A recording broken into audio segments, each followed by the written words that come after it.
बिस्मिल्लाहिर्रहमानिर्रहीम। नाजरीन, आज हम आपको हज़रत अली की चंद क्यूट सुनाएंगे। इंशाल्लाह अगर आप इनके ऊपर अमल कर लेंगे, आपकी ज़िंदगी यकीनी तौर के ऊपर संवर जाएंगी। और अगर एक कान से सुन के दूसरे कान से निकाल देंगे, फिर आप वैसे ही रहेंगे। कोशिश करें कि इनके मुताबिक अपनी लाइफ को डालें। आइए स्टार्ट करते हैं।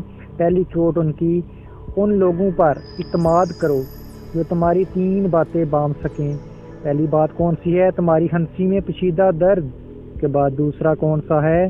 तुम्हारे गुस्से में तुम्हारा प्यार। इसके बाद तीसरा, तुम्हारी खामोशी में पेचीदा दर्द। फिर इसके बाद फरमाते हैं कि कोई तुम्हारा दिल दुखाए तो नाराज मत हो, क्योंकि कुदरत का कानून है कि जिस दरख्त का फल मीठा होता है, लोग पत्थर भी उसे ही मारते हैं। इसके बाद फरमाते हैं कि 3 चीज़ें इंसान को अल्लाह से दूर करती हैं।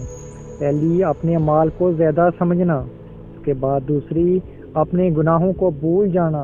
और तीसरी चीज़, अपने आप को सबसे बेहतर समझना। इसके बाद क्या फरमाते हैं कि इंसान के जिस्म का सबसे खूबसूरत हिस्सा दिल है। अगर यही दिल साफ ना हो तो चमकते चेहरे का क्या फ़ायदा। इसके बाद मज़ीद फरमाते हैं कि कोई तुमसे भलाई की उम्मीद रखे तो उसे मायूस मत करो, क्योंकि लोगों की ज़रूरियात का तुमसे वाबस्ता होना अल्लाह की इनायत है। वीवर्स, अगर ये आपको क्यूट्स अच्छी लगी तो इस चैनल को सब्सक्राइब ज़रूर कर लें, साथ में घंटी का बटन दबा दें। इंशाल्लाह हम इसके ऊपर लाइट इस्लामिक स्टूडियो नाम का ये जो चैनल है, इसके ऊपर वक्तन फ़वक्तन इस तरह की चीज़ें अपलोड करते रहते हैं। इंशाल्लाह हाज़िर होंगे मज़ीद इस तरह की अच्छी अच्छी वीडियो के साथ। अल्लाह हाफ़िज़, टिल देन नेक्स्ट वीडियो।